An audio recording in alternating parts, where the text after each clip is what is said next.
สบายดีทุกคนมาวันนี้ได้แกงขี้เล็กเนาะทุกคนมาพบกับรายการสาวบุญพากินเซนเก่าเซนเคยทุกคนสีมากินแกงขี้เล็กสู่เบิงเนาะแกงขี้เล็กใส่นางแล้วก็ใส่ไข่หมดแดงมีคนขอก่อยไข่หมดแดงเข้ามาแต่ว่ายังหาไข่หมดแดงบ่ได้มื้ออื่นเด้อทุกคนมื้อจะมื้อซื้อตลาดทับโพเนาะเดี๋ยวเราจะมากินเป็นแกงขี้เล็กก่อนเลยเนาะทุกคนเนาะนี่ทุกคนอืมอาหารหลายอาหารทุกคนเลยครับครับ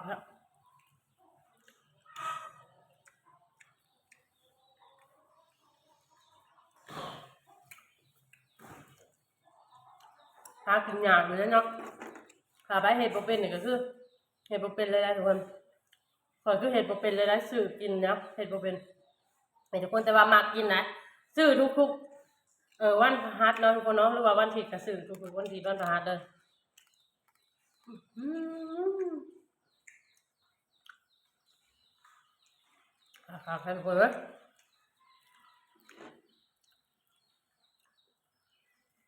อืมบ่ฮู้ว่ามีไผมักกินคือกันบ่เนาะทุกคนแกงขี้เหล็กลาวเขาจะแตกต่างกับแกงขี้เหล็กไทยเนาะทุกคนเพราะว่าของลาวเขานะเพิ่นจะตำเนาะแต่ว่าของไทยตามที่เห็นน่ะแม่นเพิ่นจะแกงเบิดใบเลยเนาะทุกคนเนาะจะต่างกันอยู่บ่นี่แต่ว่าเครื่องปรุงอิหยังก็คือกันเนาะอืม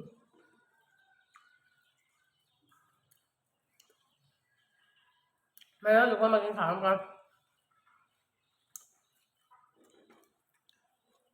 อันนี้เป็นข้าวเช้าเด้อทุกคน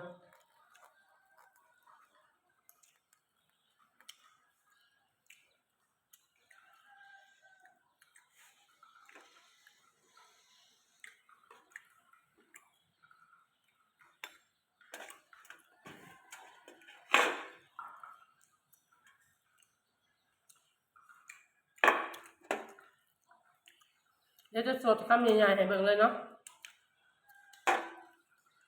นี่ทุกคน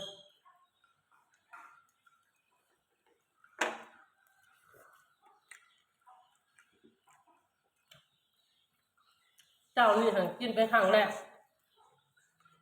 ปกติหันจะกินอีกจานหนึ่งเอาทุกคนนะปกติก่อนจะกินอีกเจ้าหนึ่งแต่ว่าเพราะว่านี่หาเราบ่ลงเลยเจ้านี่ลงก็เลยลองซื้อมากินเบิ่งกระแทกนะทุกคนกระแทกเพื่อกันแต่ว่ารสชาติกันจะแตกต่างกันหน่อยหนึงแสบไปคนละแบบนะเข้ามา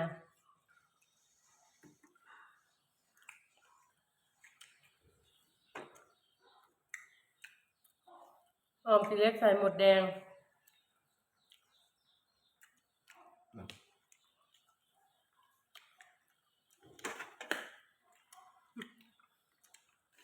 พอไปในเขาเหี่ยปากเลยทุกคน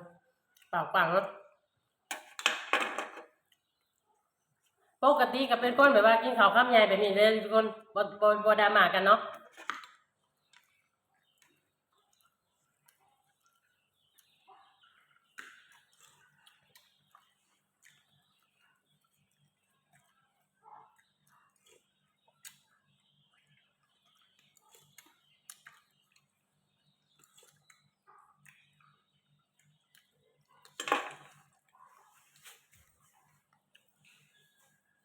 เดี๋ยวสิสรรหาเมนูแปลกๆมากินสู่เบิ่งเด้อทุกคน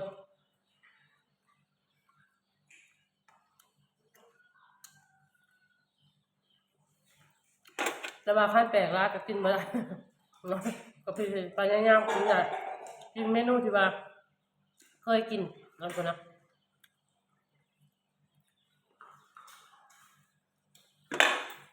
อืม